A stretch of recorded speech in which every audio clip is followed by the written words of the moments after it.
kindness is the most powerful, least costly, and most underrated agent of human change. And that was from Bob Curry. And I think it's true. The impact that it has when we reach out to people for no other reason than to be kind is incredibly powerful. So I ask you to think about that as we go through our training. Also, consider it as it is our outcome number one. And I think very important when we're working with children. And right now, super important as we're working with each other.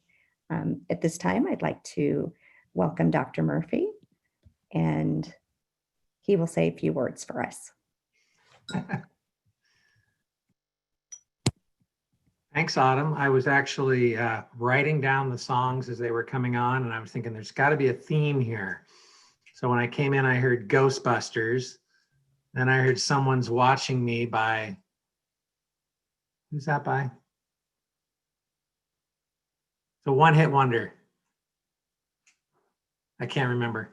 Somebody will put it in the chat. Then it was the Monster Mash, and I'm like, oh, well, this is a Halloween theme. That's what's happening right now.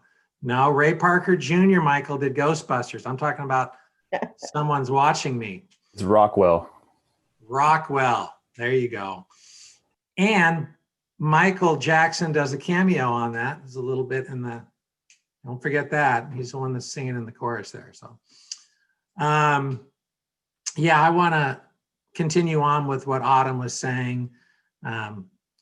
It's obvious every time you're meeting with your staff. I'm sure you're all doing the same. I've seen you all do the same. You start off with a huge thank you, because in this crazy time, people are working harder than they ever have before, and people are exhausted, and life is going on around them, and those smaller, at least we used to think they were kind of smaller issues that we could handle in the past, are really difficult to handle now because our tanks are empty. And so we really just need to not forget and not make it a cliche, this whole idea of grace. I get to meet with the superintendents and health officials and different people, and I was on a meeting earlier this morning, and they were really emphasizing that just the job of the principal has never been harder. And this person from AWSP was sharing a story about a principal over in Eastern Washington who was the most, and is the most gregarious, outgoing, relationship, people-oriented person. And this person from AWSP went over to visit him in Eastern Washington and went into his office, and he was just like this, just absolutely spent, and was spending all of his time on Zooms and driving out to kids' homes to find out why they weren't joining the Zooms. And it was just nothing that principal signed up for. And it was really just kind of shattering his optimism, which was totally against his personality. So we just need to be aware of that we're all struggling with that. And the other thing to keep in mind, and what everybody's been talking about, is as we're heading into October, November, and December, this is cold and flu season. You know, get your flu shot. What I have found too is that the stress that we're all under is zapping everybody's immune system. And so people are getting sick. And of course, during times of COVID, when we get sick, we get 3 times as nervous. Like, what is that cold? What is that cough? Do I have a fever? And people are getting really super nervous. And it is just having a really, really big impact on people. So that's happening too. I'm sure you're hearing that from your teachers, that they're, you know, not feeling well. And some of that's stress related. Some of that is they're actually sick, which that happened all the time normally. I mean, didn't we every October, November, December go, the bug's making its way through our school. I had to cover a couple of classes today. You know, that was like normal. Well, now when the bug's working its way through a school, what happens now? Oh my gosh, have you had a test taken? What's going on? Are you okay? Is it in your household? How's everybody else doing? And it's again, this raised anxiety that's just kind of working its way through. So again, we just need to try and stay in the moment, give our support, give grace, you know, recognize that, yes, we are a learning institution. We're all about learning for our kids, but this is a different time, and and give our teachers grace to kind of slow down, get off of Zoom, tell their kids to go outside and take a walk, and them too. You don't have to cover every single little thing in your class. That's why we concentrate on those critical standards. And the same thing for you guys as principals, as we're talking about school improvement. I know you guys want to put a whole bunch of time and effort into that school improvement process. Make sure you're just keying on those critical things and not overdoing it. And talk to Mick and talk to Autumn and talk to me, and we'll have grace. We'll figure that out. We have a monitoring report coming up with the board this week, and I talked to the board and I said, this isn't probably going to be our best work. It's probably not going to be the type of robust monitoring report that we want to give for outcome 6, which is an incredibly important outcome.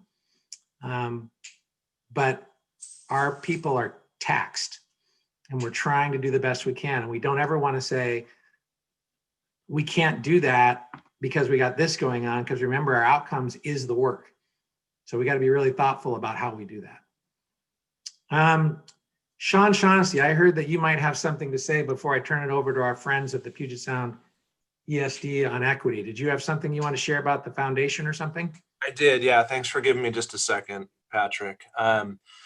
So the OSDEF board meets every month. At this point, the Principals Emergency Fund breakfast has raised at least $125,000 for the year, which is like, wow, that's great.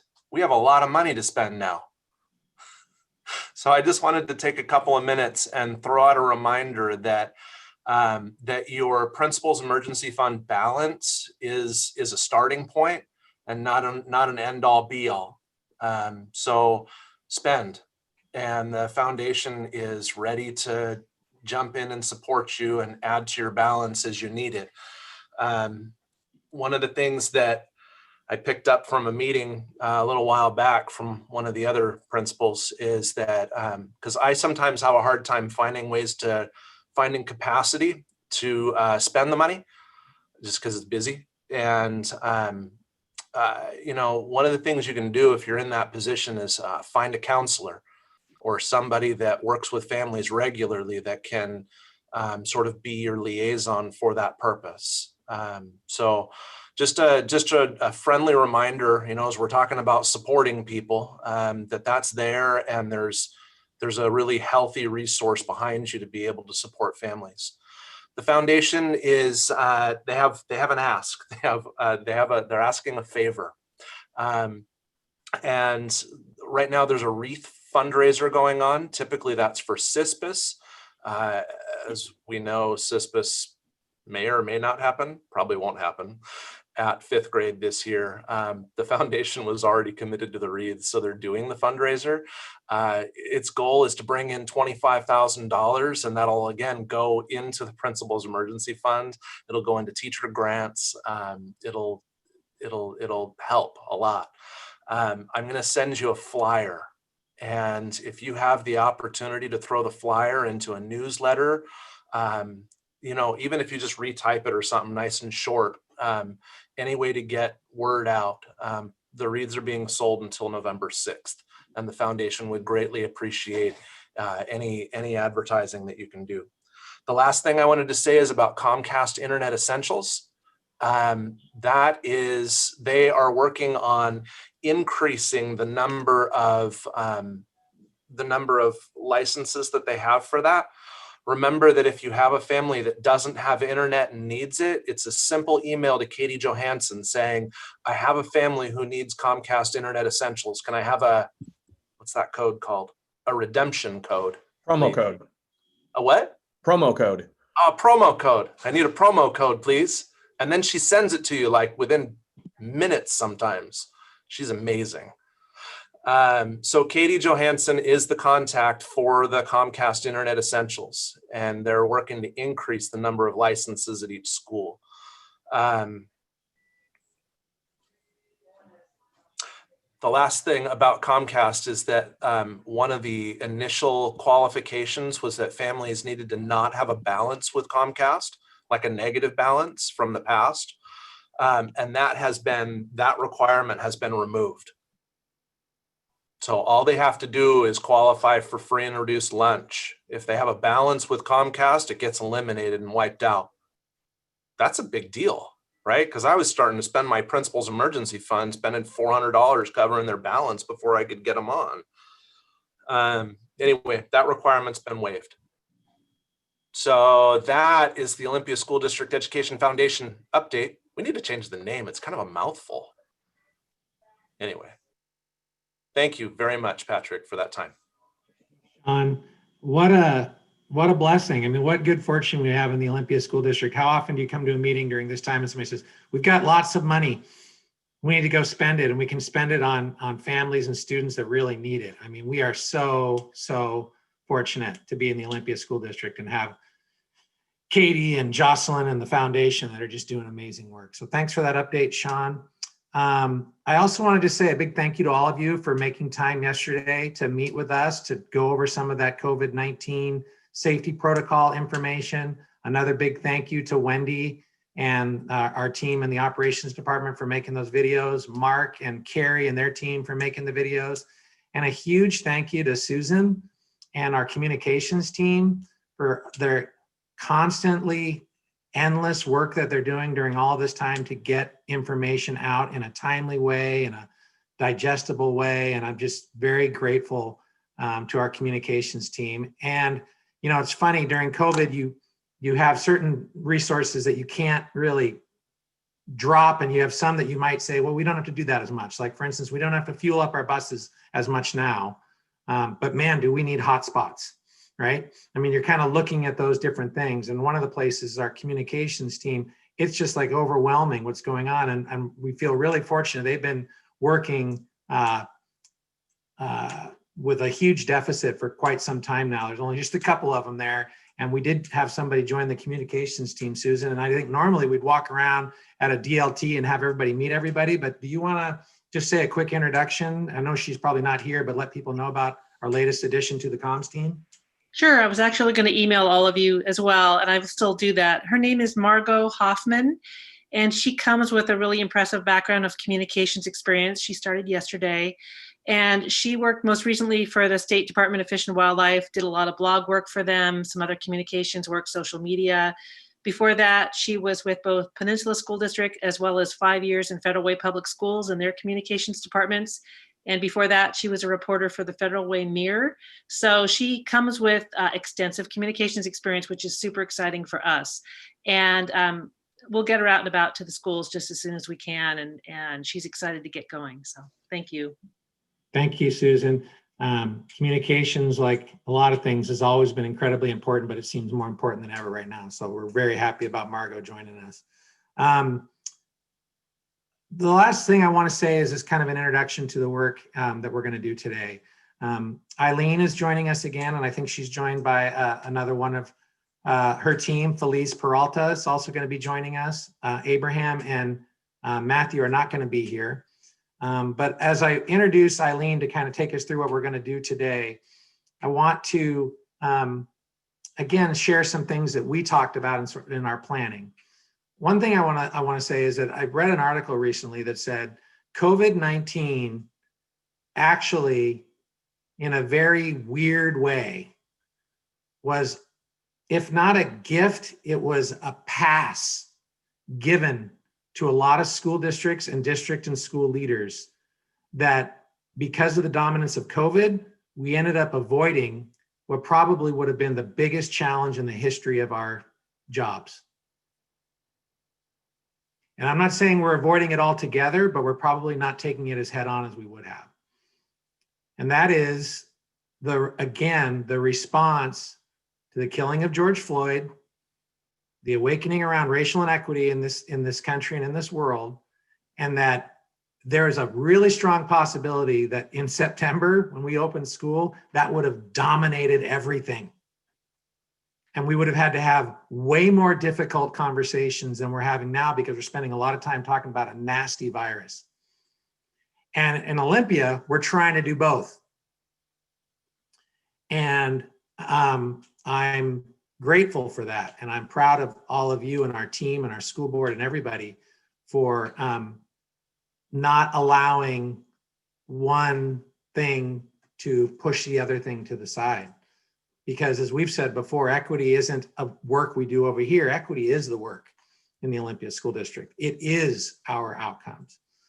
And so I'm grateful that we're partnering with the ESD on this work to keep it at the forefront, because it is what we do. And one of the things that we've done over the last couple of years, few years since I've been in the district, and I know it was happening before I got here, is we've done a lot of introspective, reflective work as leaders, talking about our own racial identity, how it's influenced our life experience, and really becoming more aware. And when we're more aware, I think that helps us to be better at our interactions with people. But what we're really talking about this year is not just becoming more self-aware. We're talking about leading. And that is a big deal. It's a big deal for anybody. It's also a big deal when we're talking about racial inequity and 97% of our certificated workforce is white. And I think for a long time, we've been able to say, that's not my work. You know, I mean, I'm working on myself here, but I'm going to bring in this person of color to have that conversation for us, because that's not really the deal. When I was first hired as an assistant principal in the Bremerton School District at Bremerton Junior High, there was a white principal, me, a white assistant principal, and an African-American assistant principal. And I remember right off the bat, a couple times when I had pretty intense interactions with some of the Black families and African-American students in the district, I would go to the assistant principal and say, hey, can you help me with this? Hey, would you take this one? You know, it would sound better coming from you. And that's not an option. And it's not fair to him. And if you really get introspective, it's not fair to you or me, because it prevents us from growing the way that we need to grow. And this is the hardest part, is leading this work and having those conversations and knowing you're going to stumble. And again, you might go slow, but you're not going backwards. We're going to keep going forward. And that's the point of the work we're going to do this year in particular. We're really going to talk about leading, which is really what the equity team at the ESD up in Puget Sound is all about. So Eileen, on that note, can you take it from here and we'll get going? Yeah, absolutely. Good morning, everybody. Thank you. That was a great lead into what we're going to do today. And I am seeing if my my colleague Felice, I can't see your face, but she can wave at you. Okay, there she is. Good morning, She's everyone. maybe a new face for all of you. And Patrick was saying earlier, Felice, a lot of folks are feeling run down and under the weather. So my colleague Abraham is one of I have just wanting to do a lot more things that I probably need to, but that's what we got to do right now, right? So anyway, you are getting to meet my awesome colleague. So, Felice, do you want to say anything real quick before? Good morning. I hope, Eileen, you want a little computer voice, robot voice. No. Let me, I think I got where, yes, yeah, Abraham's homesick, so he's sad that he can't be here with you all today. And Matthew, I sent him away to get some R&R. And so we are at a point where we need a little rest. So my name's Felice. My name's Feliciana Peralta. I go by Felice. Please call me Felice. I'm the Executive Director for Equity in Education at Puget Sound ESD. I'm really excited to be here. I'm always excited to be in spaces and that we can talk and practice and learn. So thank you for having us. Okay, and let's see, we need to be, can you hear me now? Is my sound better? Yes. Okay, we've got 3 Zoomers in the house today, so hopefully this works out. Okay, great. So let me get that. Let me stop sharing this up before I show you all my You're stuff. reading our meeting invite. One of the things I wanted to say that just tied into what Patrick was talking about was that, we do this work with lots of districts across our region and increasingly also in this region. I think one of the things that we hear most often from leaders is that we're on board, we want to do this, we're like 100%, like my heart is in it, and I'm not sure what to do, right? Like I'm not sure what that actually looks like in practice. I'm not sure how to become a leader for racial equity and to talk about it and to lead other folks that are on my staff and people I'm responsible for. And when kids come to me and ask me, what are we doing about this? Like, how would I engage that conversation about George Floyd? How would I engage that conversation about Breonna Taylor, right? And so one of the things that we see as a really critical part of building our own leadership capacity is really having, really making sure that we have a good understanding of some core concepts. And to do that, we really try to have a shared learning experience around history. And so some of you who are on the call already saw this film, and I sent a message earlier that we have a couple options for you. If you've already seen this movie and you don't want to watch it again, there's some other things that you can look at in Canvas while the rest of us are watching this. Personally, I have literally seen this movie over 50 times and I still get things out of it. So you are also welcome to watch it with us, but we're going to be spending our morning, a little bit of our morning watching the movie Race, the Power of an Illusion, which is going to give us a shared learning experience around history. So just as you're watching it, to just be thinking about how do we use history to help inform our leadership, to help us understand our current realities, to help us understand our current structures and our current situations in which we're living with the remnants of these historical time periods that we're going to be looking at. We think it's a really powerful tool in terms of your leadership, your ability to lead this work. Okay, so Felice, can you advance to the next slide? Okay, Felice is going to go over this with us. Hello. So these are the agreements. And the thing about agreements is it needs to be in practice, right? So we try to use these not just for this space, but in all spaces we're at, especially when we're talking about systems of oppression, race. These are really great ways. If you're like, this is overwhelming, there's so much here, where do I start? Start with agreements, even bringing them into the space that you're in, bringing them into your teams, your departments, your areas. This will be huge. So the first one is staying engaged. Don't let your mind and heart check out. This one's hard because it's so easy to be like, okay, well, I saw this movie before.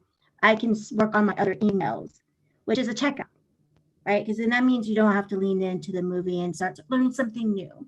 So it's very easy. It's like, oh, that's not my problem. I'm going to check out. So staying engaged, even when you feel like it's not about you. Experience discomfort. This one, oh, we all know we have, we're in education. We ask our kids and children to be uncomfortable with like learning something new, but yet here we are. We as adults, it's hard for us to experience discomfort. We want to be in a place of all-knowing. Especially in education, we feel like that's what we're supposed to be doing. So agree to experience discomfort so that we can deal with issues of race in an honest way. So it's leaning in, being able to, we know our best lessons is when we're uncomfortable and mistake making. So experience it, knowing that you're going to learn something from that. Speak your truth. This one is really feels easy, but still hard.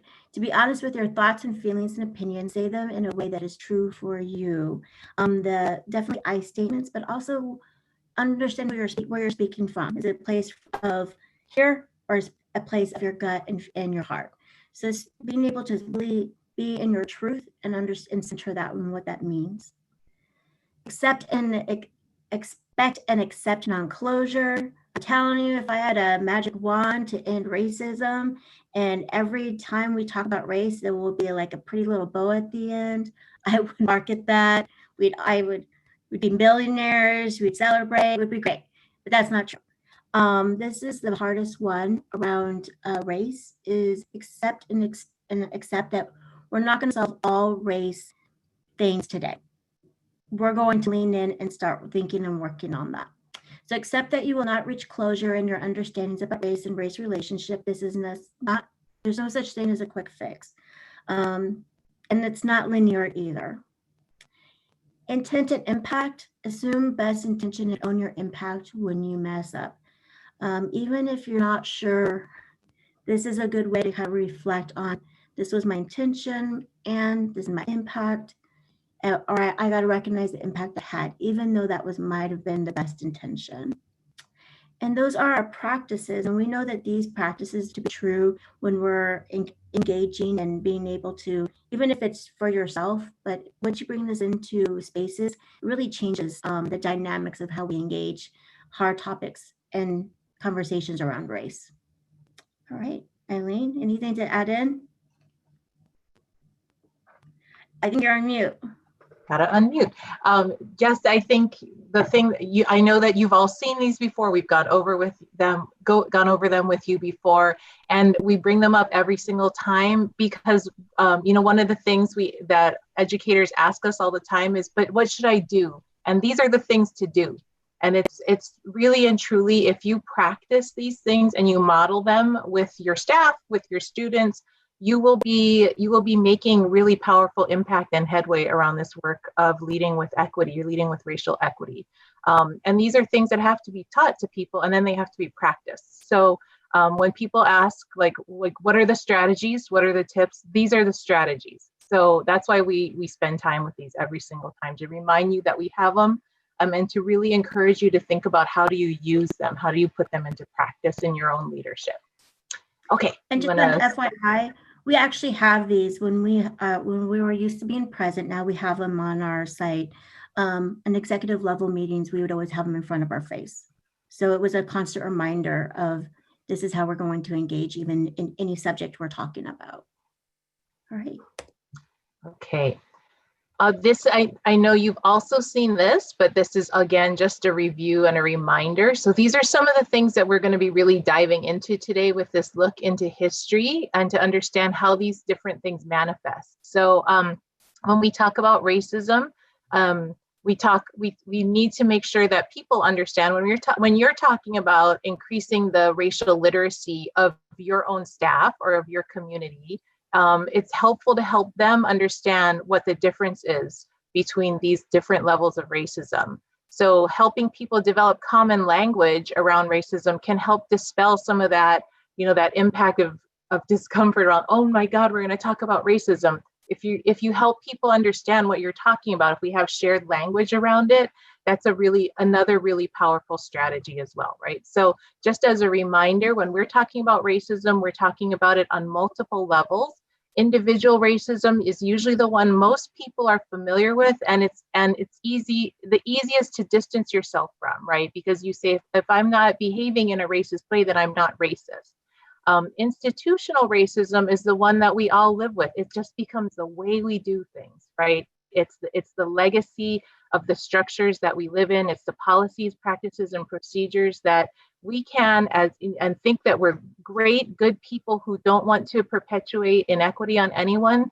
We can still, by upholding a policy, have an unequal outcome that disproportionately impacts people of color. So as you're watching the film today, be looking for examples of institutional racism and thinking about examples of ways in which institutional racism still exists in the Olympia School District, as it does in all school districts. Okay, and then structural racism. Again, the film will give you a really good picture of this. This is like the 50,000 foot level, like zooming out, looking at history, looking at how our institutions interact, looking at how our institutions interact with our cultural realities. It's the way in which the world operates, right? That serves to create a society in which our institutions work together to create disproportionate outcomes for white people and people of color. Okay, can you go to the next one, Felice? And then this is the one that we introduced this to you, not to scare you, but to share with you that this is language that's being more commonly used, and to help you distinguish between what your associations might be with it and what we're talking about when we're talking about white supremacy. I actually just shared with my team, the New York Times wrote an article, I think within the last couple of days, about the more common, how this term of white supremacy is being more commonly used throughout the culture, and the discomfort, both the discomfort people have with it, and the power of using it, of naming this construct, right? So white supremacy is sort of like, Matthew always says, it's kind of like the soup we're all swimming in, the water we're all swimming in, the air that we're breathing. It's the way in which we've kind of normed our sense of what is normal, standard, and good around whiteness. And that goes back way deep into our history. When you think about just common ways that we live our lives every day, if you say to yourself, and you say, picture, what do you mean by professionalism, as an example? And the ways that we've normalized whiteness as a standard of professionalism for how people dress or how people talk, right? So that's one example of a way in which white supremacy can manifest itself. And we're going to spend more time together later on down the line digging into this concept a little bit more deeply. But one of the things that we often say is that white supremacy is not just the guys in the hoods, it's the guys in the suits. So that's a quote from Eduardo Bonilla Silva. And it's again, it's just the air we breathe, it's the sea that we swim in, and it holds all of these other pieces in place culturally. Okay, so just kind of, we'll talk more about that one later, and we'll do a deeper dive into how that lives and manifests itself in our day-to-day lives. Okay, you want to move along? Okay, oh, actually, this is where I'm going to cue up the movie for us. So as we are watching this film, just kind of hold on to those definitions and be looking for examples of, you're going to see examples of all those things. So look for examples of individual racism, look for examples of institutional racism. Where are there policies, practices, and procedures that work to the benefit of white people and the detriment of people of color? And where do you see multiple institutions interlocking to create a structural racism? Okay, and then we're going to be thinking about how we still see remnants of all those things existing today for us in our society. So I'm gonna, and we are gonna stop about halfway through to do like a pause and a discussion. But up until that point, we are just going to be watching this film. Let's see, I'm gonna share my screen.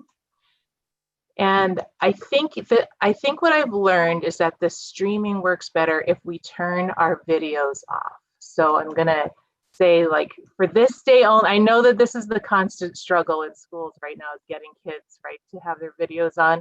I'm going to say for this time period, if you could turn them off, I think that will help our sound quality and all of that kind of stuff.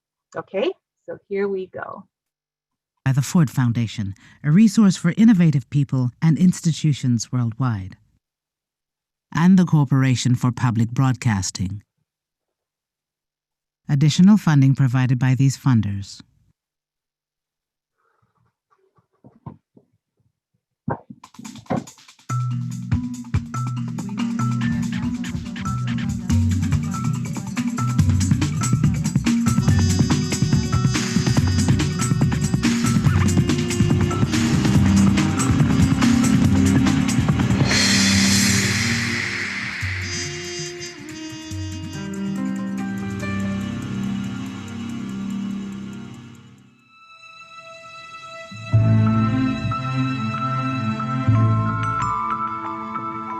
It is all around us.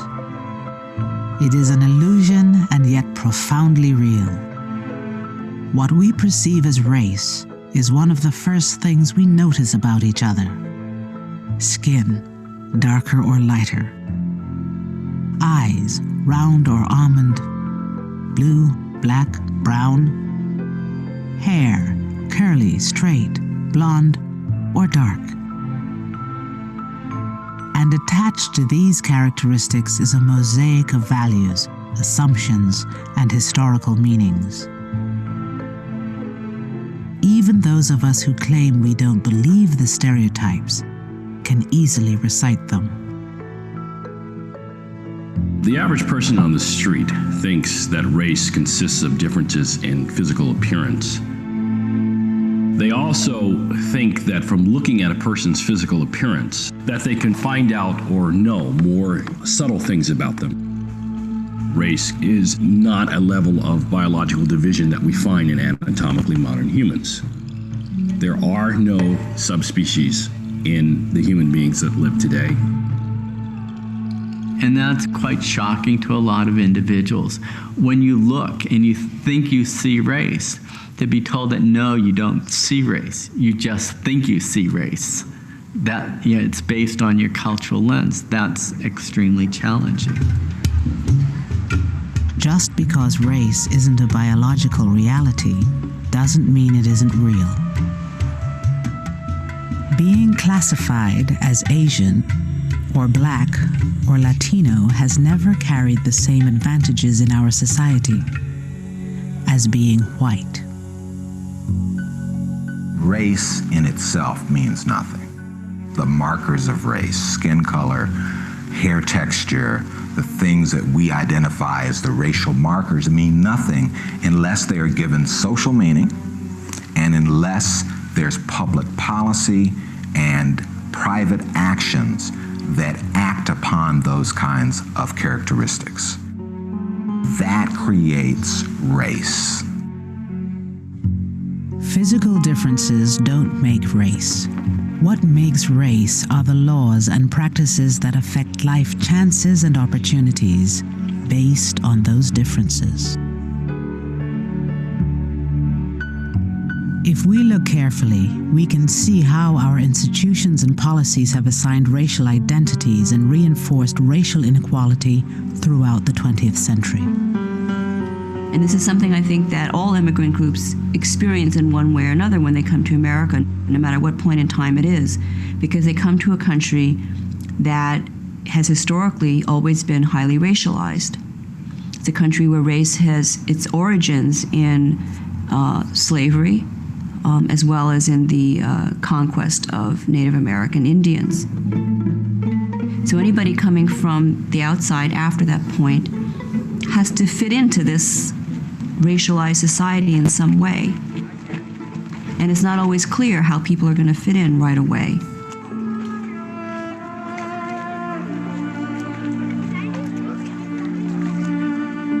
At the start of the 20th century, as millions of immigrants arrived from all over the world, lawmakers and social scientists debated how all of them, including the new European arrivals, would fit into the hierarchy of races already here.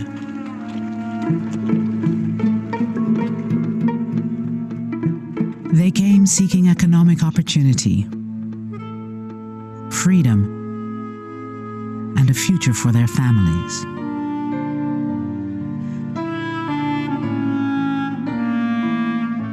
Of the 23 million newcomers between 1880 and 1920, the vast majority were from Eastern and Southern Europe.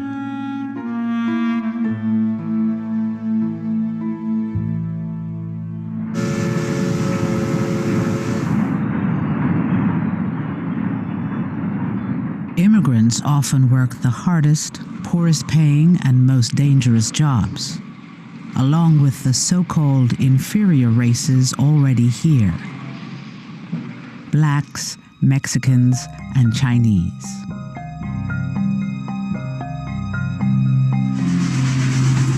Cities with enormous slums developed as the ugly side of industrialization.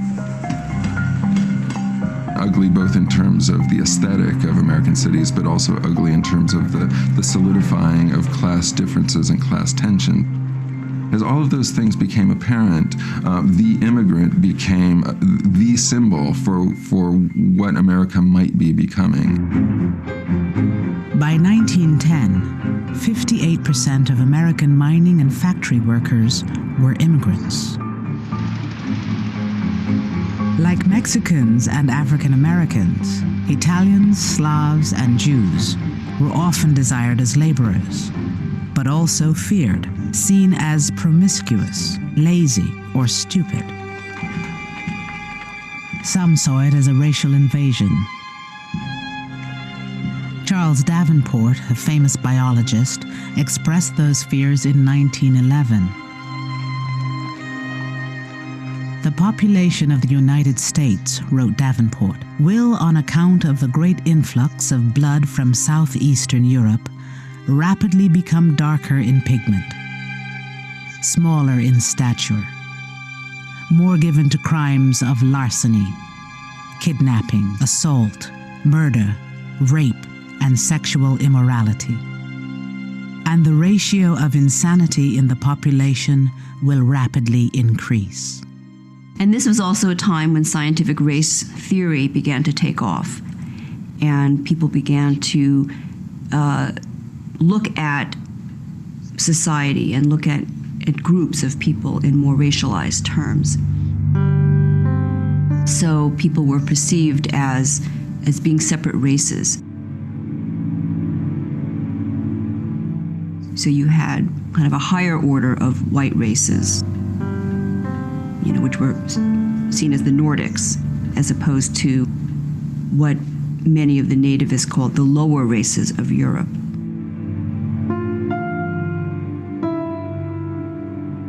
There are various groups like the American Breeders Association, the Eugenics Research Association, who not only are doing research on various racial types, in this case, Hebrews, Slavs, Mediterraneans, what we would call now the Caucasian race, would break it down to 35 or 37 or 45 races for study.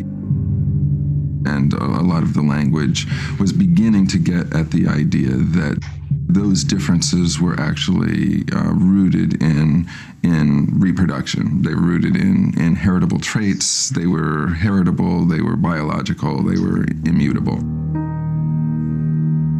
The more the newcomers were forced into low-paying jobs and diseased tenements, the more these conditions were explained as natural consequences of their innate racial character. Biology was destiny. Which side of the racial divide you found yourself on could be a matter of life or death. Between 1890 and 1920, 2,500 African Americans were lynched in the South. In 1915, Leo Frank, a Jew living in Atlanta, was pulled from jail and hanged by a mob for allegedly killing a white girl.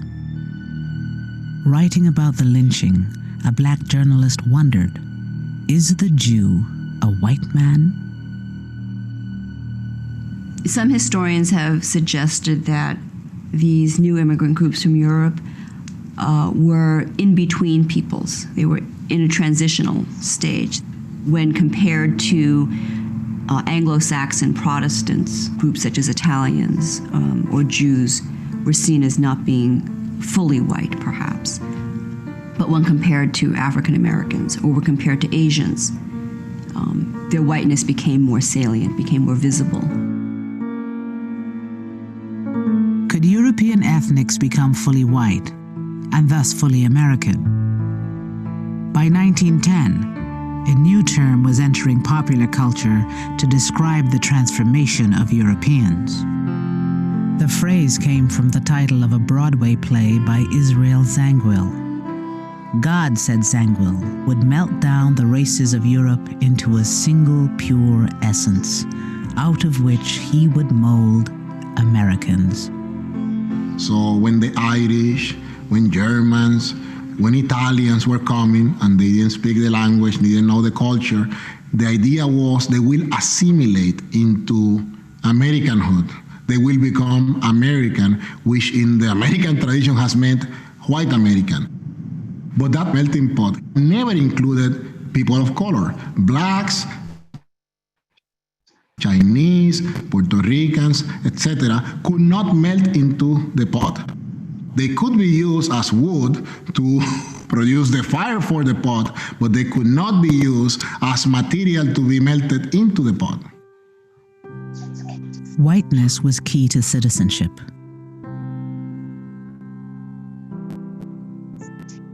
In 1790,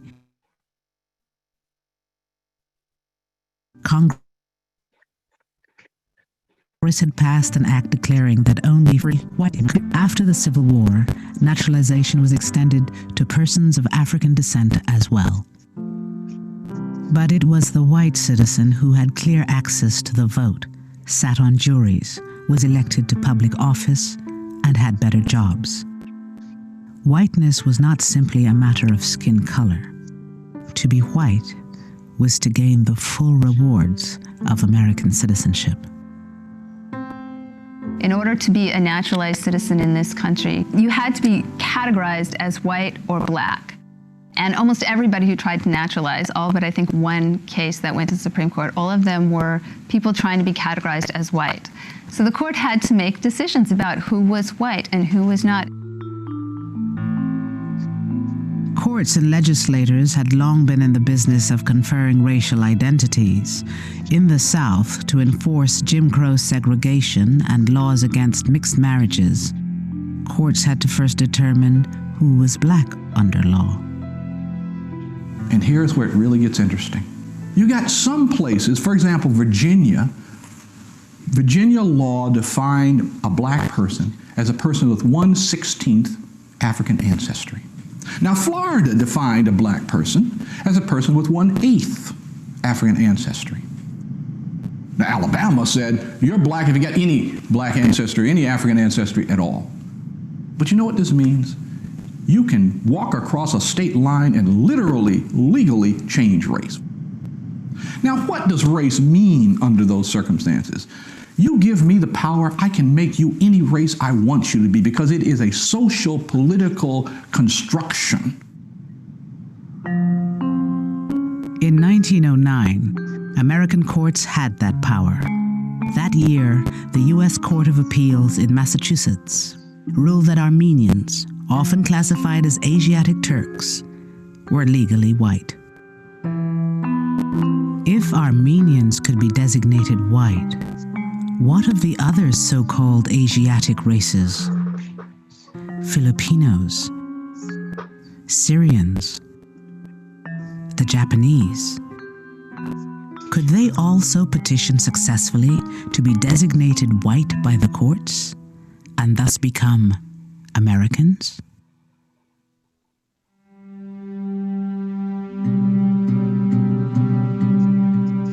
In 1922, when Japanese businessman Takao Ozawa petitioned the Supreme Court for naturalization, many in the Japanese community believed his was the perfect test case.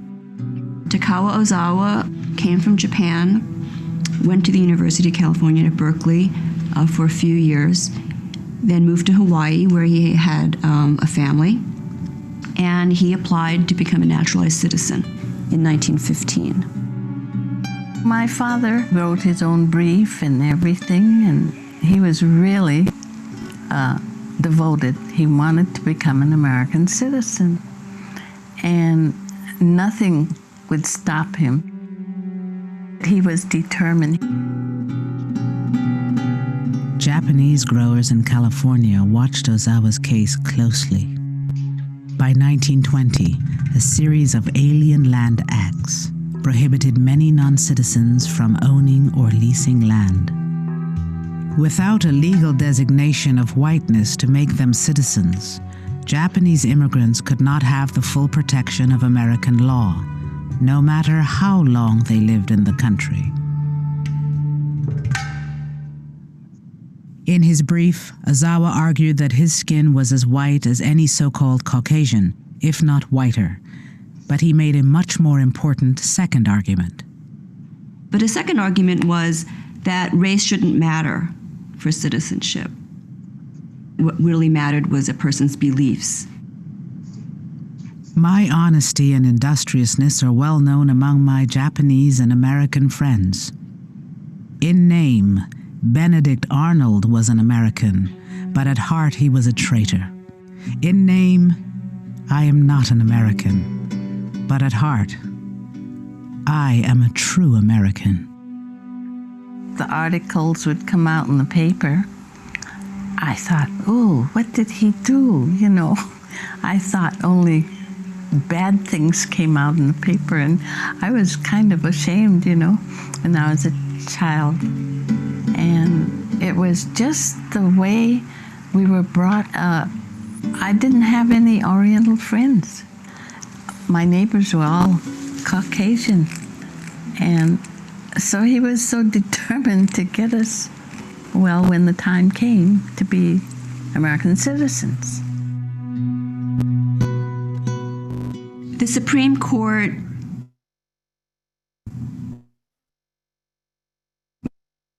ruled that Ozawa could not be a citizen. They said he was not white within the meaning of the statute and therefore not eligible to citizenship. And the court said, well, he's not white because he's not Caucasian, and Caucasians are whites. He did everything right. He learned English. He had a lifestyle that was American. He went to Christian church on Sunday. He dressed as a Westerner. He brought up his children as Americans. He did everything he was supposed to do. And yet he's told that he can't be a citizen because he's not white.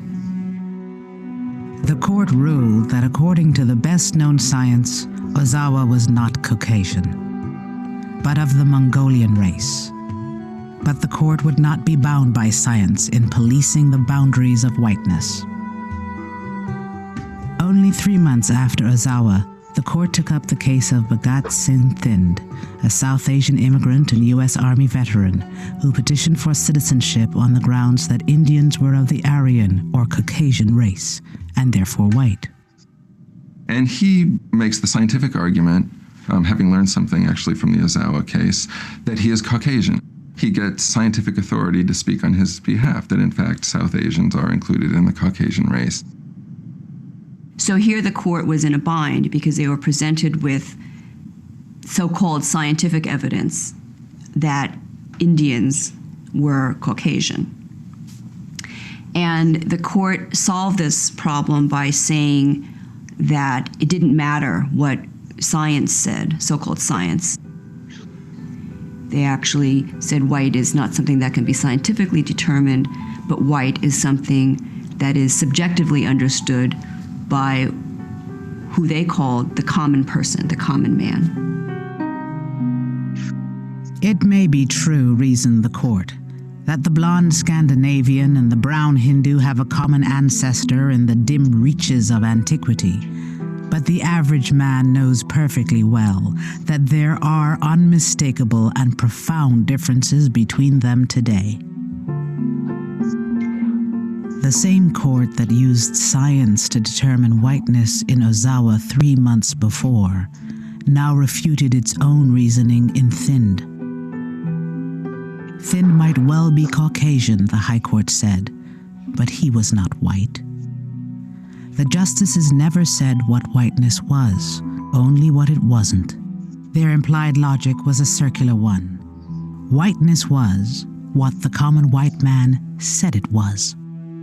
The court often decided who was white and who wasn't based on whether they just felt that the person would politically fit well into the kind of society that we were trying to build. And sometimes it was pretty explicit that this is what the court was doing. There was widespread racial views that Asians were undesirable, that they threatened to contaminate the American society.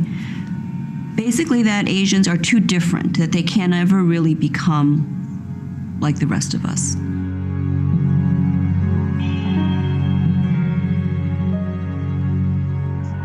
The consequences of the unanimous verdict in U.S. versus Thind were catastrophic for the Indian community.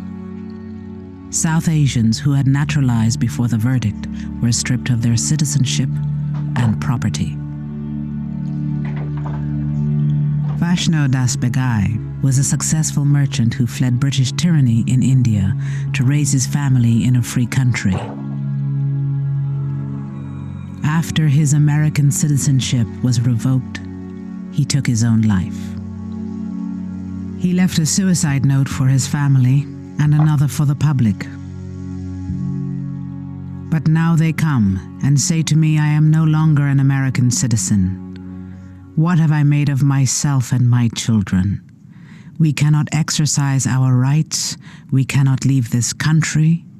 Humility and insults, blockades this way, and bridges burned behind.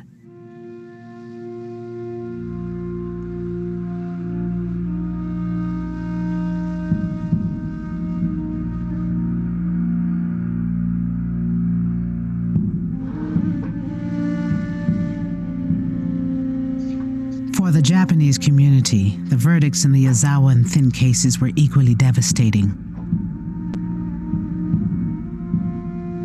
Now, as aliens ineligible for citizenship, many growers were unable to purchase or even lease land to stay in business. Thousands of acres were seized from Japanese immigrants and sold to white farmers.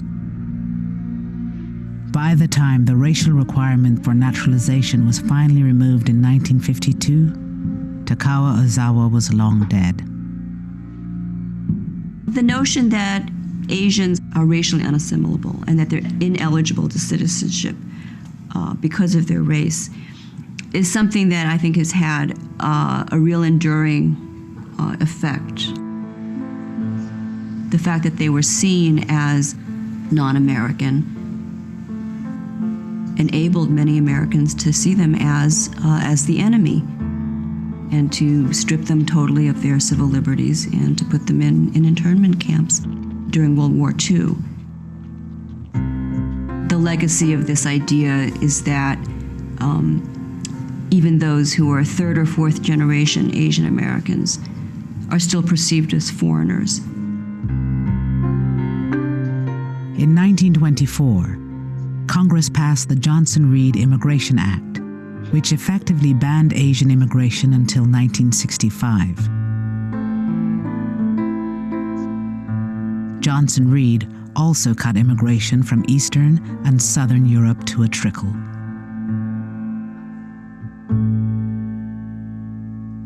Your blood's the same as mine. Mine's the same as his. Do you know what this wonderful country is made of? It's made up of World War II found the U.S. at war with Nazi Germany and Japan. Films like the 1945 Oscar-winning short, The House I Live In, called for national unity and ethnic tolerance. What is America to me? A name. And these other distinctions which had carried so much power in an earlier period, Celt, Slav, Anglo-Saxon, started to fade away. They had no purchase because those distinctions didn't seem to hold the key to any social questions that were worth answering anymore. The more important and more pressing political social questions seemed to hinge on black and white. All races and religions. Sinatra's song was one of tolerance, but the line that sang of "my neighbors black and white" was cut from the film. So long, man.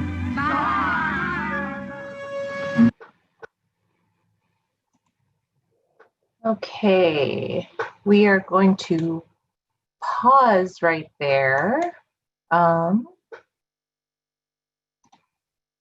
to do a quick just a quick debrief. So let's see. I'm wondering if, is it Emmy or maybe Mark can give me or Felice the breakout capability.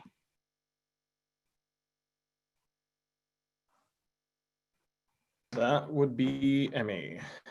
Emmy. Hey, working on this. Hang on. Okay, thank you.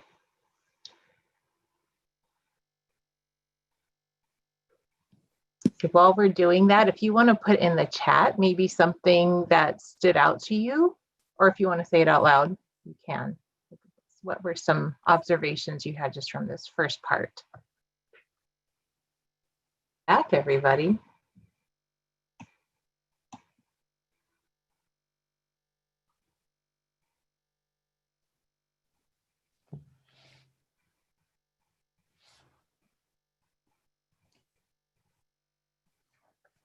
Thank you very much.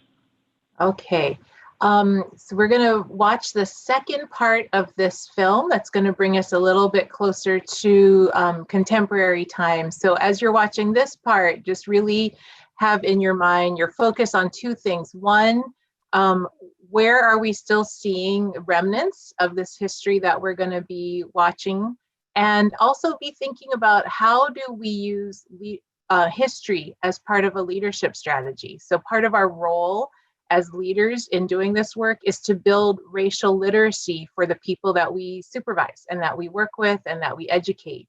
So how can history be a strategy for you in doing that kind of work? Okay, so I'm going to start this again. Let's see. Oh shoot, where did my movie go?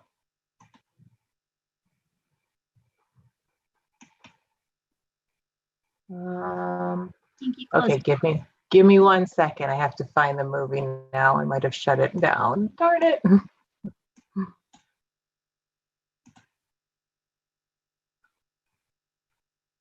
The shared window is closed. Okay, Felice, get them to debrief while I'm figuring out where I put the movie. Awesome. Would anybody like to share out anything that you spoke about or wanted to bring into this space?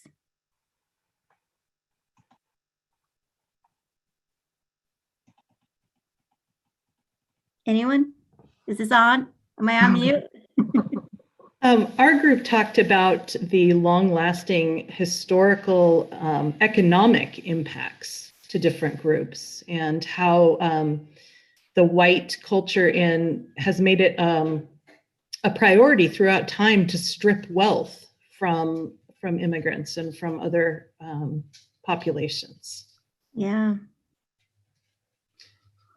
And we also talked about how different countries see race differently, which was pretty interesting too.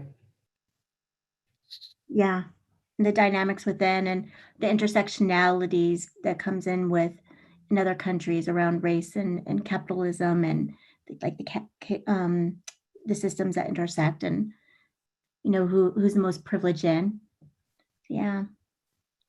Are you ready, Eileen? Thank you, Carrie, and your group. All right. America to me, a name. And these other distinctions which had carried so much power in an earlier period, Celt, Slav, Anglo-Saxon, started to fade away. They had no purchase because those distinctions didn't seem to hold the key to any social questions that were worth answering anymore. The more important and more pressing political social questions seemed to hinge on black and white. All races and religions. Sinatra's song was one of tolerance, but the line that sang of "my neighbors black and white" was cut from the film. So long, man.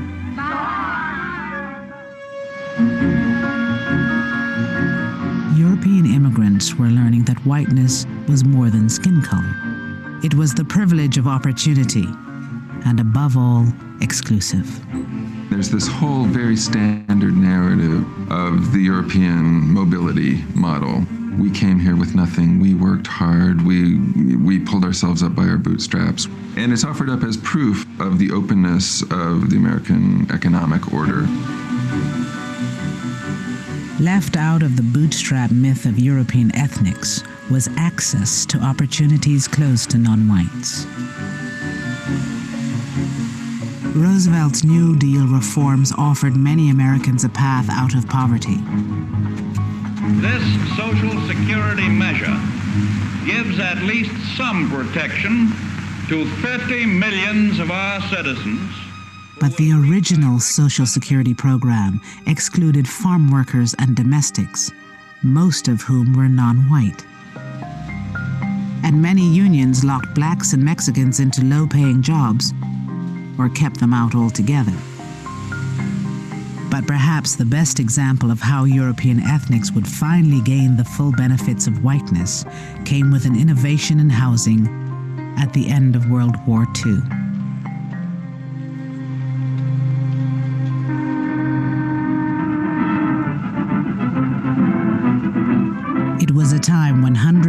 thousands of GIs came home ready to start families, but had no place to live. Living space was at a premium. When in the Bronx, they tried building Quonset huts, and they turned to slums. All the Quonset huts had just disintegrated. There were two families sharing a hut. One family at one end, one family at the other, and before you know it, they were awful. FHA came to the rescue by insuring long-term, low monthly payment mortgage loans. Veterans needed homes for families. They turned to a revolutionary New Deal housing program. It would racialize housing, wealth, and opportunity for decades in ways few could have imagined. In the 1930s, the federal government created the Federal Housing Administration, whose job it was to provide loans, or the backing for loans, to average Americans so they could purchase a home. Due to the stimulation of the National Housing Act, from every section of the country come reports of vastly... In order to purchase a house in America prior to 1930s, you had to pay 50% of the sales price up front. The new terms of purchasing a home was that you put 10% or 20% down, and the bank financed 80% of it, not over 5 years, but over 30 years at relatively low rates. This opened up the opportunities for Americans to own homes like ever before. The average person could own that home. If these terms sound familiar, they should, because this is essentially the same financing scheme that allows most Americans to own their homes today. Federal programs and banks sank millions into the home construction industry. Their message to veterans: you can afford a new home. Buy a new home now.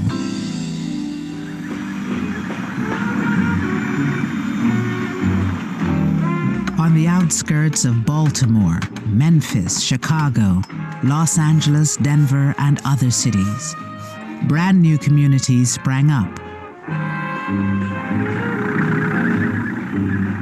One of the most famous was a Long Island potato field, transformed into 17,000 new homes. It was called Levittown. Tax dollars helped make the single-family home a mass-produced consumer item. The American dream had a new name: suburbia. You have to remember the people who came here in 1947, 1948 were young ex-GIs whose uppermost concern was taking advantage of GI Bill and making things better for themselves. Before moving to Levittown, Herb Callisman and his wife Doris lived in a cramped attic apartment in New York City. And when we began to look for an apartment, we found that the apartments were $100, $125, $150 a month. I know that's unbelievable today, but it was too expensive for us. And out here in Levittown, the mortgage payments was $65 a month. They say your kitchen dazzles every eye. A brand new sink, a built-in oven, a new refrigerator, and If you were buying a Levitt home in 1947, 48, 49, 50, and 51, you would get, this would be your kitchen. You would get a GE stove, GE refrigerator, and a Bendix wash machine. It would be part of the real estate.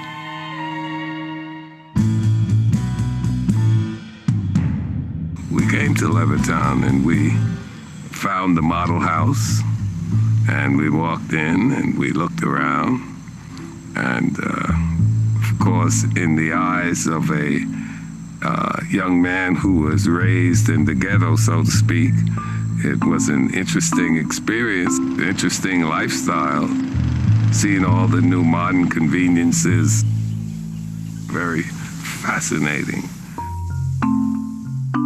Eugene Burnett came home with almost 1 million other black GIs. They had fought for the country in segregated ranks. They returned hoping for equality and the American dream. For many, that dream was a new home for little money down and some of the easiest credit terms in history. I went up to the salesman. We're interested in your home. We're interested in buying one. And what is the procedure? Is there an application to be filled out? So forth. So he looked at me, looked around, and he said to me, he says, listen, it's not me, but the owners of this development have not as yet decided to sell these homes to Negroes. It was as though it wasn't real. You can't imagine. But for someone to come out and actually tell you that they can't sell to you. You know, I was really on an up. Man, look at this house. Can you imagine having this? And then for them to tell me because of the color of my skin, I can't be a part of it. The FHA underwriters warned that the presence of even one or two non-white families could undermine real estate values in the new suburbs. These government guidelines were widely adopted by private industry. Race had long played a role in local real estate practices. Starting in the 1930s, government officials institutionalized a national appraisal system where race was as much a factor in real estate assessment as the condition of the property. Using this scheme, federal investigators evaluated 239 cities across the country for financial risk. So that those communities that were all white, suburban, and far away from minority areas, they received the highest rating, and that was the color green. Those communities that were all minority or in the process of changing, they got the lowest rating, and the color red. They were redlined. As a consequence, most of the mortgages went to suburbanizing America, and it suburbanized it racially. The racial logic adopts the principle that an integrated neighborhood is a bad risk, is a financial risk, that an integrated neighborhood is likely to be an unstable neighborhood, unstable socially, but therefore also unstable economically. When the white residents of 8 Mile Road in Detroit were told they were too close to a black neighborhood to qualify for a positive FHA rating, they built this 6-foot wall between themselves and their black neighbors. Once the wall went up, mortgages on the white properties were approved. Between 1934 and 1962, the federal government underwrote $120 billion in new housing. Less than 2% went to non-whites.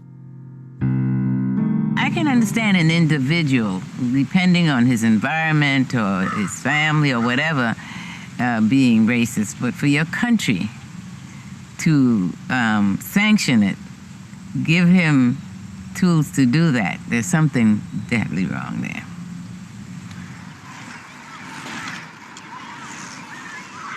I think we had the golden chance after World War II, and we flubbed it, because here we had a GI Bill that was that was available to everybody, but in a way they didn't make it available to everybody, and that was a golden opportunity in this country, and we missed it. We really missed it. You can always tell, can't you? A town with good real estate people is a more substantial community because more people own their own homes. That's right. And now it's sort of hard to believe that the federal government nationalized and introduced redlining. In a funny way, it wasn't just giving something to whites, it was constructing whiteness. Whiteness meant, as in the past, whites had meant being a citizen and being a Christian. It now meant living in the suburbs. Only 50 years before, European ethnics were believed to be distinct races. Now, in these new segregated neighborhoods, they blended together as white Americans.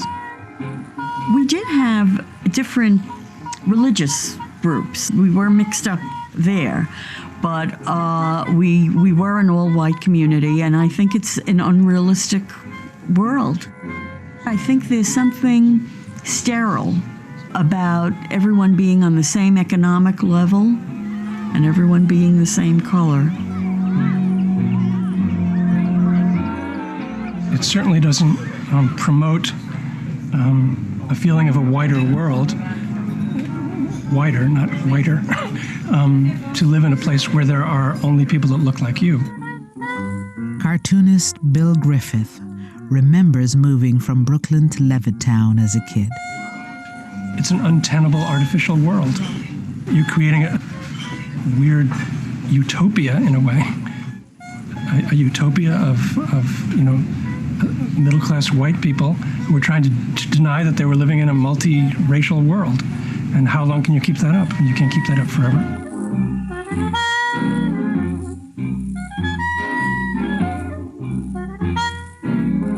Whether there were going to be black people in Levittown was just, it would be almost the equivalent of saying, are there going to be Martians in Levittown? Basically, the idea of whiteness is who's included, who's part of the family, and it has material consequences. Blacks weren't completely left out of the housing market.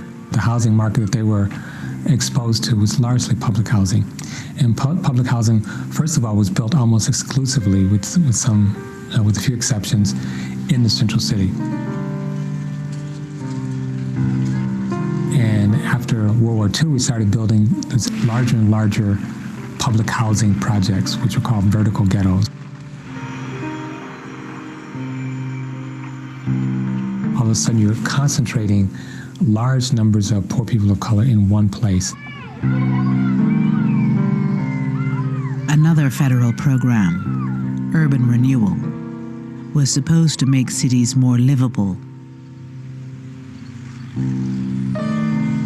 90% of all housing destroyed by urban renewal was not replaced. 2/3 of those displaced were Black or Latino. Fair housing for all human beings who live in this country is now a part of the American way of life. In 1968, President Johnson signed the Fair Housing Act. For the first time, racial language was removed from federal housing policy. Non-white families began moving into traditionally white communities in numbers.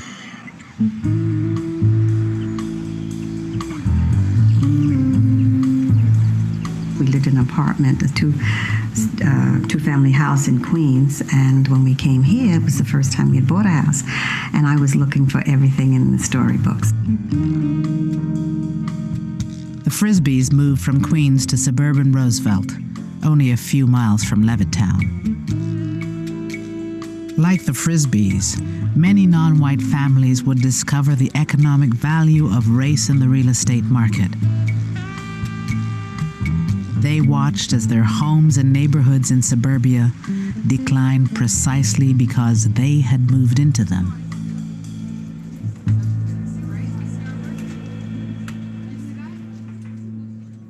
When I moved into a neighborhood, I thought it would stay intact the way it was. On the street that I moved on when I moved there, it was predominantly white. Within 2 years, it was predominantly Black. It was called blockbusting.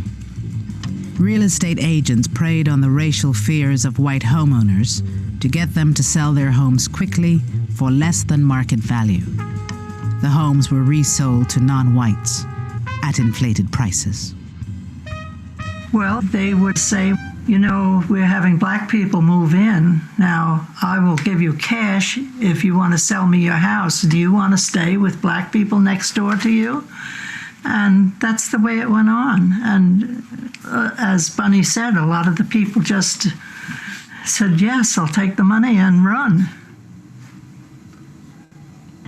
And that's the start of the white people leaving. As more Black and Latino families moved to Roosevelt, real estate became more and more depressed, just as the FHA had predicted. But why? I have an idea my house is probably worth around 120 in this town.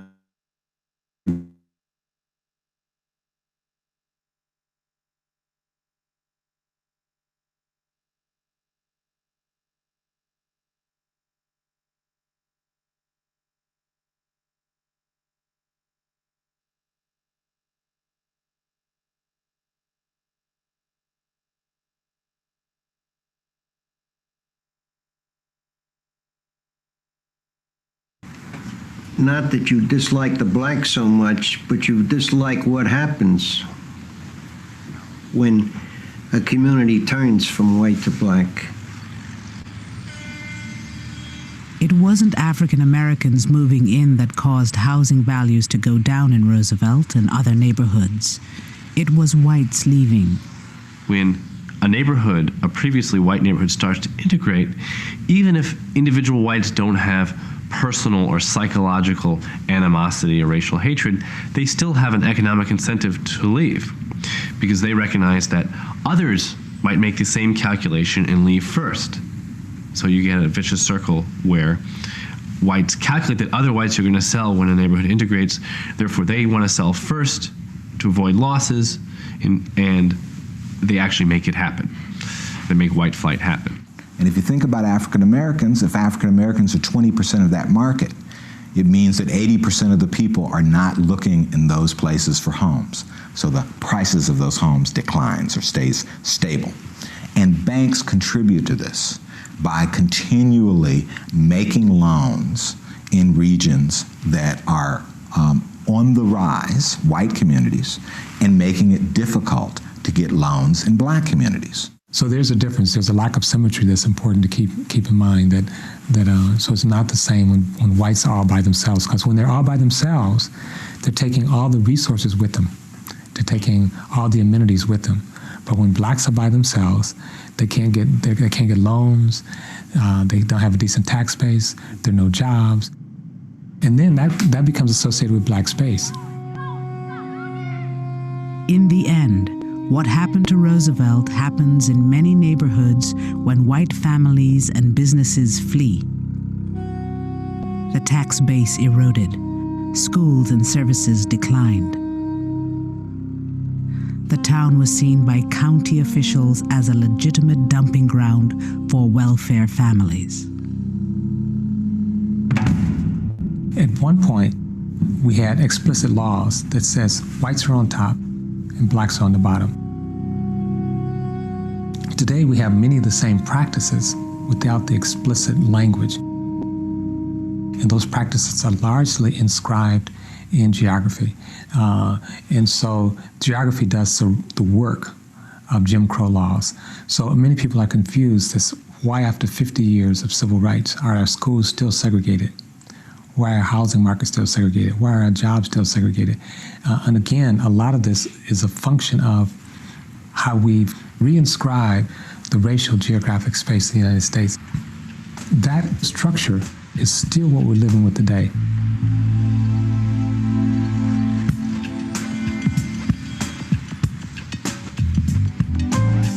As homes in white communities appreciated in value, the net worth of these white families grew.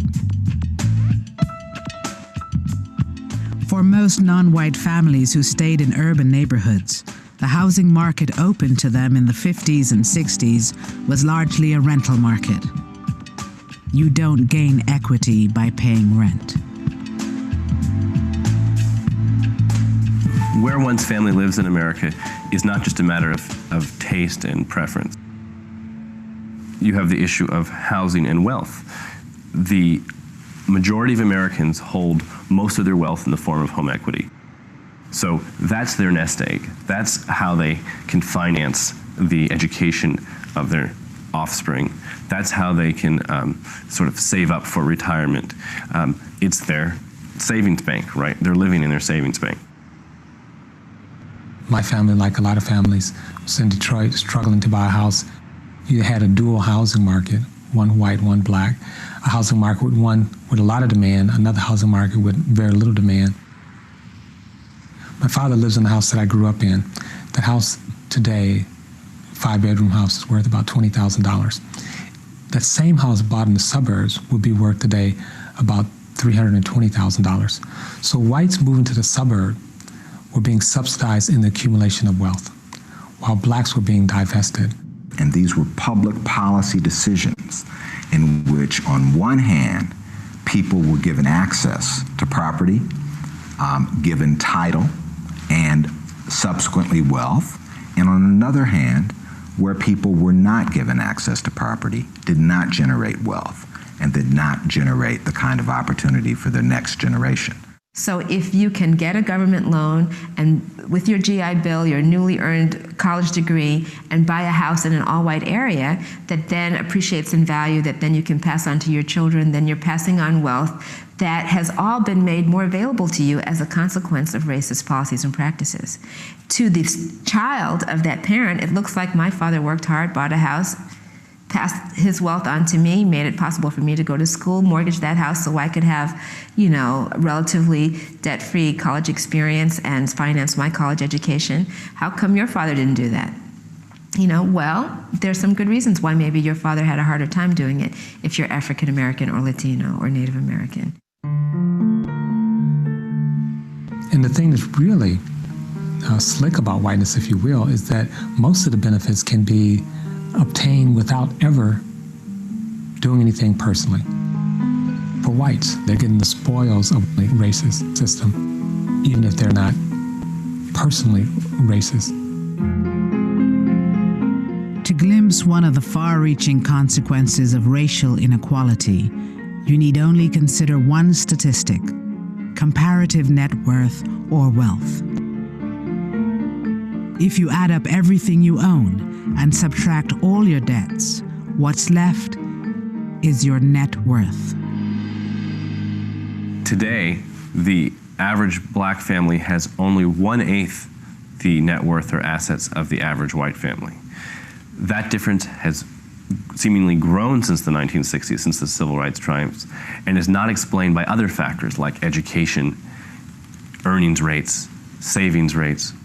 It is really the legacy of racial inequality from generations past. No other measure captures the legacy, the sort of cumulative disadvantage of race, or cumulative advantage of race for whites than net worth or wealth. Even with the same income, white families have on average twice the wealth of black families. Much of that difference lies in the value of their homes. But what happens when we compare families along the color line who have similar wealth? When you make the right comparison, when you compare a black kid from a family with the same income and wealth level as the white kid from the similar economic situation, rates of college graduation are the same. Rates of employment and work hours are the same. Rates of welfare usage are the same. So when we're talking about race in terms of a cultural accounting of these differences or a genetic accounting of these differences, we're really missing the picture because we're making the wrong comparison.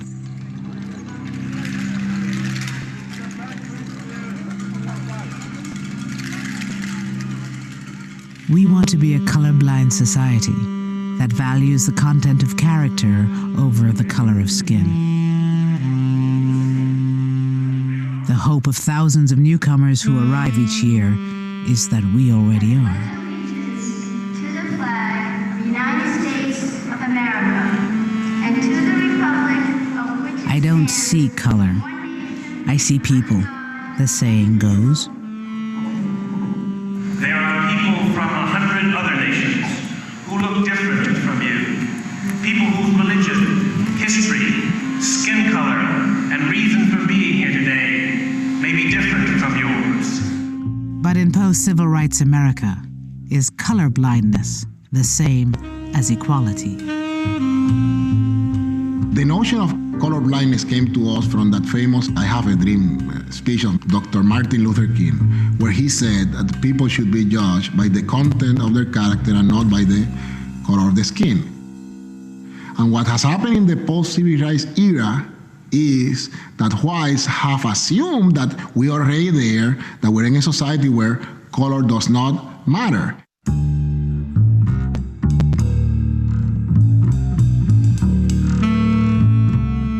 On the one hand, the civil rights era officially ended inequality of opportunity, officially ended de jure legal inequality. At the same time, those civil rights triumphs did nothing to address the underlying economic and social inequalities that had already been in place. It doesn't recognize the fact that the rewards, the house, the Lexus, the big bank account, those are not only the rewards of the pot of gold at the end of the game, they're also the starting position for the next generation. The wealth gap grows. The advantages of being white accumulate from one generation to the next. What are the benefits or the advantages to being white in a society that has historically given benefits and advantages to members of the dominant group? And if you are a person who has that privilege, you don't necessarily notice it. So until we recognize that there's really no way to talk about equality of opportunity without talking about equality of condition, then we're stuck with this paradoxical idea of a colorblind society in a society that's totally unequal by color. Claiming we don't see race won't end racial inequality. As Supreme Court Justice Harry Blackmun said, to get beyond racism, we must first take account of race. There is no other way. And just as we're born into this system, we don't ask to be loaded up with stereotypes or omissions or distortions when we come into the world. We don't ask to be in a structure which is unfair, but that's what we have inherited. Whether you identify as a person of color, whether you identify as a white person, it doesn't matter. I think we have to be uncomfortable with the present racial arrangement. In a sense, I think we have to be willing to be uncomfortable, willing to demand more of ourselves and more of our country, and willing to make the invisible visible. I think we all have to think about, what can I influence? I don't influence everything, but the things I do influence, I can think about, how am I making this a more equitable environment? I can ask myself, who's included in this picture and who isn't? Who's had opportunities in my environment and who hasn't? What can I do about that?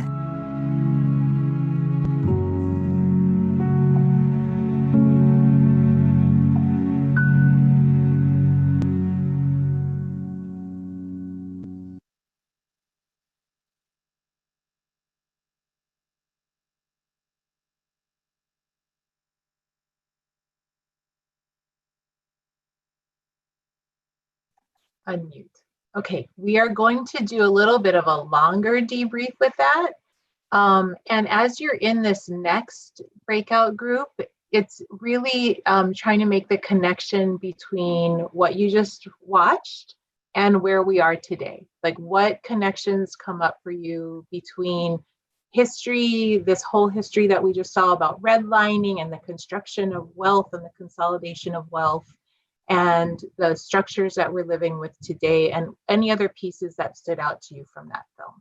Okay, so I'm going to go ahead and put you into, I'm going to give you new breakout rooms, and they're going to be a little bit larger.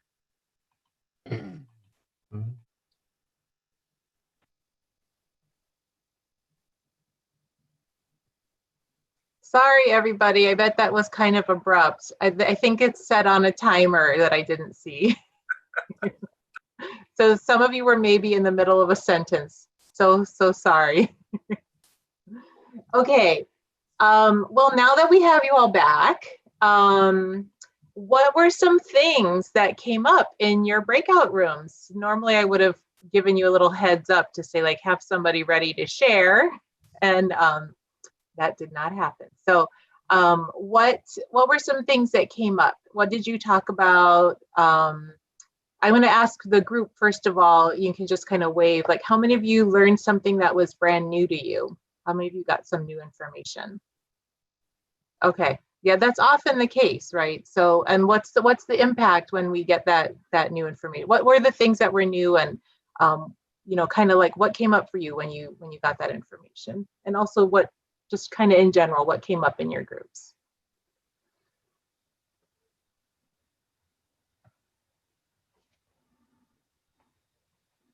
I think one thing that came up was how shocking it was to see and hear how overt the racism and discrimination I was going to say was and is. Mm-hmm. How many of you had a similar reaction? How many of you were also surprised by that? Yeah. Great, thank you. What were some other pieces that came up? Eileen, just kind of to dovetail with what Domenico said, the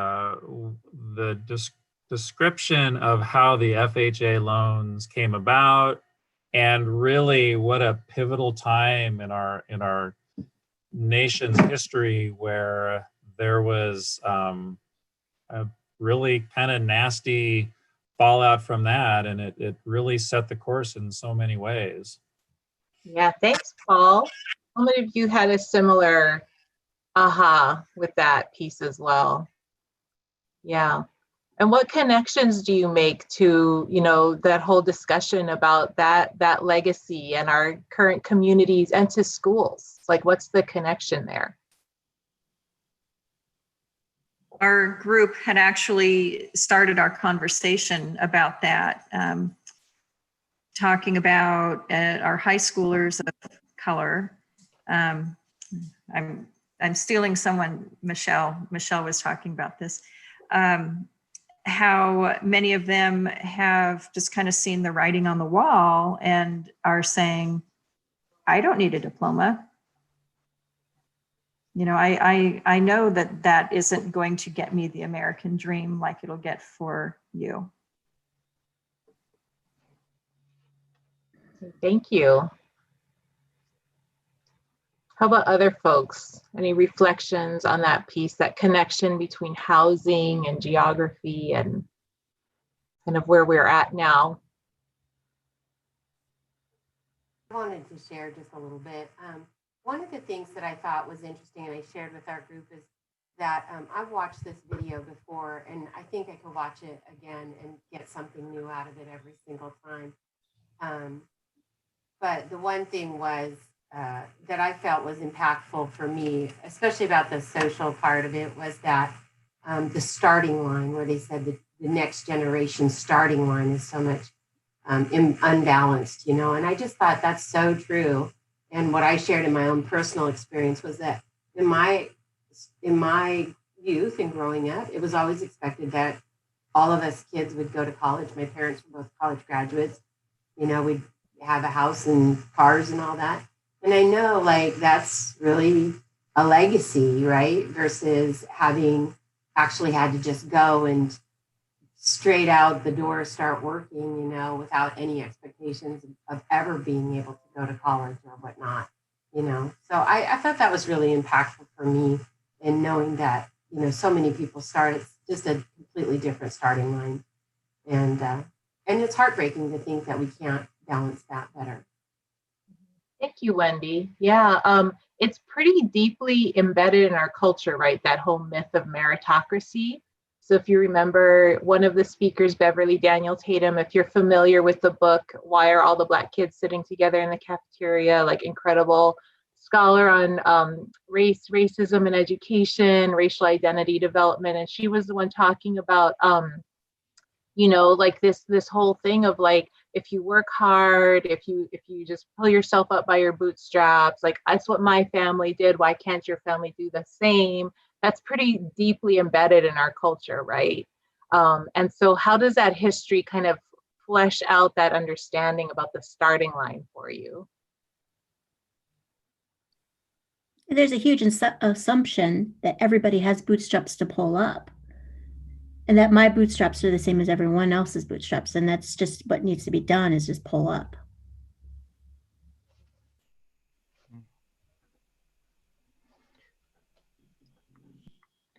One of the things that strikes me about this is that this is as an immigrant myself. One of the messages I heard about America before coming here was that this is the land of opportunity, and if you work hard, you can be successful. So therefore, if you're not successful, it's because you chose not to work hard. And those of us that maybe, excuse me, are successful, look at those that aren't and say, you didn't work hard. This is the land of opportunity. It's your fault that you're in that situation. Yeah, absolutely. Anybody else kind of share that, you know, that we've all experienced that perception, right? Like, does that resonate with other people? Those concepts, yeah, I would say those concepts are still built into our school systems now. I mean, I look at like this has really got me thinking a lot about our positive behavior support systems in our schools. And the notion that we have our guiding principles in our schools, and this isn't direct, it doesn't deal with hard work necessarily, but it's, you know, respectful, responsible, and safe. And it has me thinking about how that system of positive behavior supports works to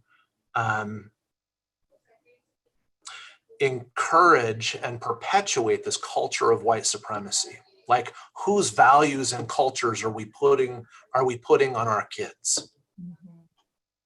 And it's like, yeah. Go ahead. Mind. Yeah, I so appreciate you saying that, Sean, because, you know, and this is not against things like PBIS or any of those other pieces we put in place. I think that's such a good example of, you know, that definition of institutionalized racism. We can take anything, and if we're not using a lens of racial equity, if we're not understanding this history, if we're not applying our lens, our racial equity lens to any policy, any practice, any procedure, we can actually perpetuate a lot of inequity, right? So like we've seen schools and districts when they've implemented things that seem super positive, like PBIS, or things that are meant to intervene in equity gaps, like PBIS, or like you know, social emotional learning strategies or programs, right? If you don't apply it, if you apply it with sort of a colorblind lens, like this is going to impact every kid the same, you can actually perpetuate stereotypes. You can actually perpetuate gaps, right? And so this is the place we're trying to get to, is like, how do we bring this perspective to all the work we're doing? So it's not something on the side, it's not something extra. It's not to say throw out your PBIS system, right? But it is to say, how do we look at this program and implement it in a way that actually is going to increase opportunity, that is going to recognize the history behind what our kids are experiencing, how our kids of color have experienced school differently, whose standards of respectful are we using, who is it safe for, right? When we say safety for whom? What does that mean? And how have we shaped our assumptions around it? All of those things. So I really thank you for bringing that. Those are exactly the kinds of conversations that we want to get to with this work that we're doing together. Okay, any other perspectives on that? Jake has his hand up. Oh, thank you. Sorry. Who had a hand up? I did. Oh, go ahead. I also see this in our schools and grades.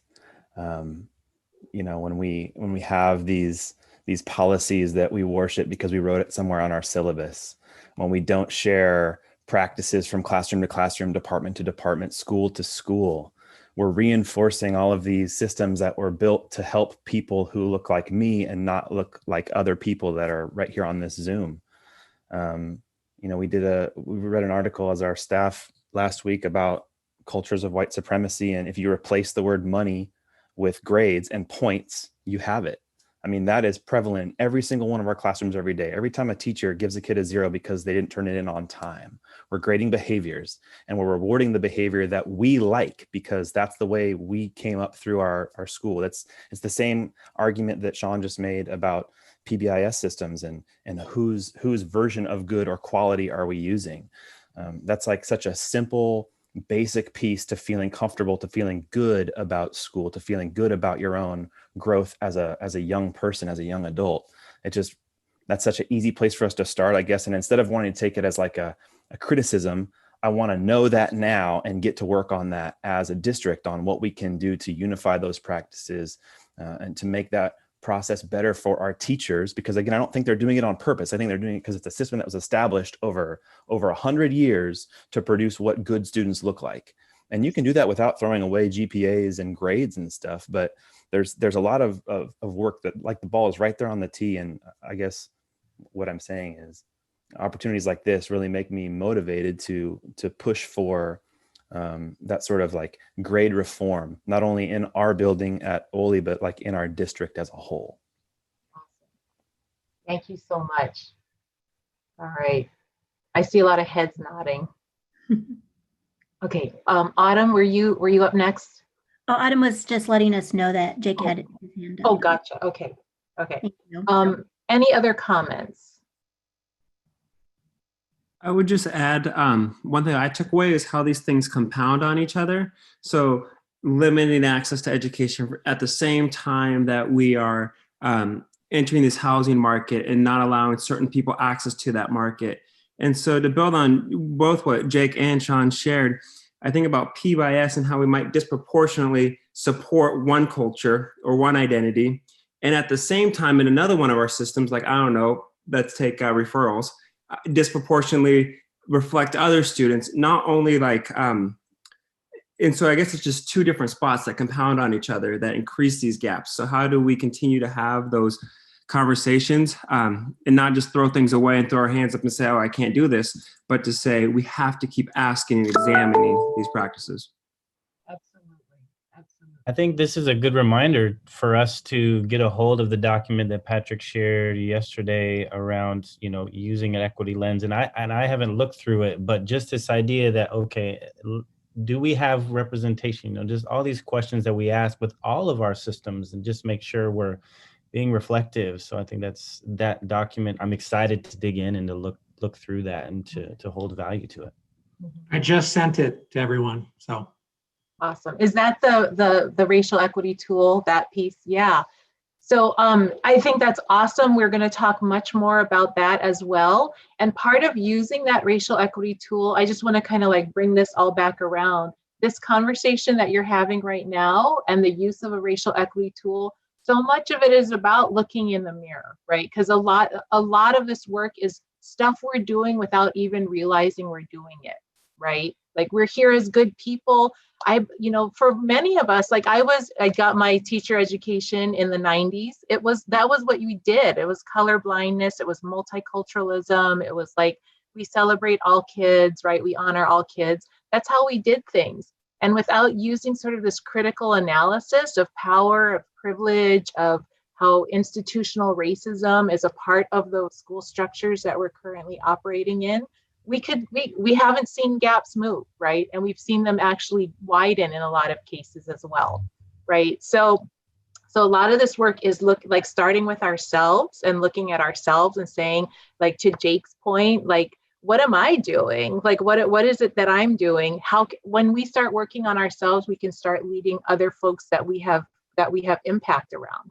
Right? We could say, first, what am I doing, and how am I contributing to this? And then how are we as a school, how are we as a district, how are we as a community contributing to either interrupting institutional racism or Or are we perpetuating it with all good intention? Are we perpetuating things that are harmful? Can I just ask this? It just occurred to me, watching the movie, and it talked about the FHA lending practices. And, now we have those, that's gone. We have fair lending practices, but we don't really, because, you still have to go through a sieve with the bank. There's debt to income ratios that you have to meet. And if people of color, if their net worth is 1/10 that of a white person, we still have systemic discrimination in our lending practices for homeownership. We just, I know the first time I watched that movie, I thought, oh, well, good, at least that's gone. Well, it isn't. It's just replaced by one that we don't see again because we're white. So anyway, sorry, I'm just processing. Yeah, absolutely. Yeah. So appreciate that. Felice, did you want to say something? Yeah. Just when we start doing the internal work and the reflection work, shame and guilt is going to come up. Those are real things. And just acknowledge it and saying, okay, yeah, this is, I feel bad, or I feel shame that I didn't know. It's not really, acknowledge it and then move it along. Because that's where we get stuck, right? That's where the white supremacy in us comes in, and it's like, does a tornado, and makes us feel like, oh, it makes us do things that we normally wouldn't do, like stop the work, or we use it as a way to like, oh, what is my voice in this going to do? And we start doing things. So acknowledge, yeah, we didn't know, but now we do.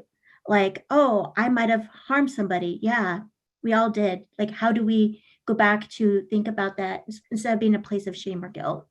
So that's where that's used against us to move this work forward, and moving our own internal, like, reflective work forward. So I just want to put that in there, because sometimes we don't talk about that, and that's what stops the work. Absolutely. So I think one of my I've shared, I've seen this movie like 50 times at least. One of the moments that I always think is really powerful is, do you remember the story about the couple? The man came back from World War II. They're going to go buy a house, right? They go to the real estate office. They say, like, we'd love to buy a house in this neighborhood. What does the real estate agent say to them? Do you remember this story? It's not me. Agent says, yeah, it's not me. Yeah, it's not me, right? If it was up to me, I would do it. But this is the policy, right? This is the system. This is the policy. And so this is where this is collective work, right? If we have these things in place, when we have that moment where we're like, oh, if it was up to me, there's no way I would do this, right? That's the time to bring it to this leadership group. There's a lot of power in this group, and say, hey, I had that moment, right? I had that, hey, this is not working. I can see the systemic inequity here. I don't want to be a bad person. I don't want to perpetuate this on this group of people. It's happening anyway. What are we going to collectively do together, right? That's where that racial equity tool can be really helpful to you, but it is collective work. So there's work that's happening kind of like in good places around the district. And the power of having a meeting like this and having this conversation together is that we can make this the work that we do as a district. This can be what Olympia School District is about, right? It's like when we see those systemic inequities, we can talk about them openly, and we can interrupt them, and we can help each other with them. Okay. All right. We just have a few minutes left. Anybody last comments or questions before I kind of tell you what's coming up next?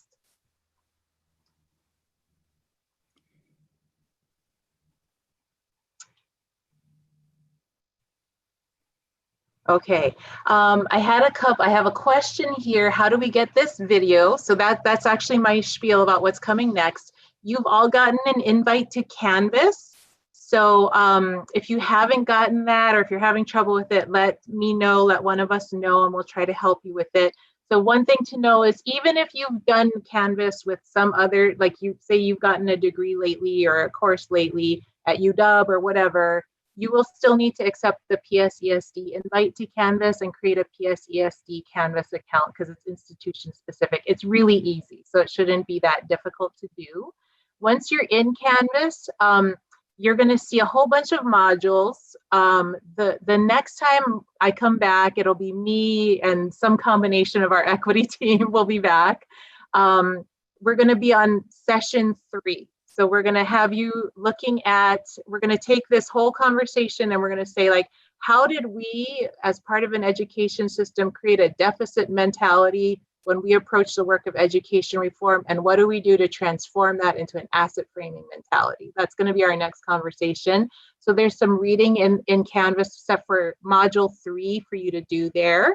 And the article we gave you is like a critical race theory journal article. So if that's not your bag, there's also a screencast. We're getting good at all the online learning tools. We're not, I won't say we're getting good at them, but we are using the online learning tools. So there's a screencast with a little, you're going to hear my voice talking about the things that are in the article.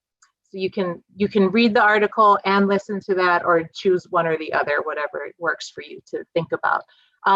I also put in there in the Canvas shell in session 2 is access to this video that you saw today, so that you can have access to it if you want to rewatch it or whatever. I also gave you the other 2 videos in this series. This is only one of a 3-part series.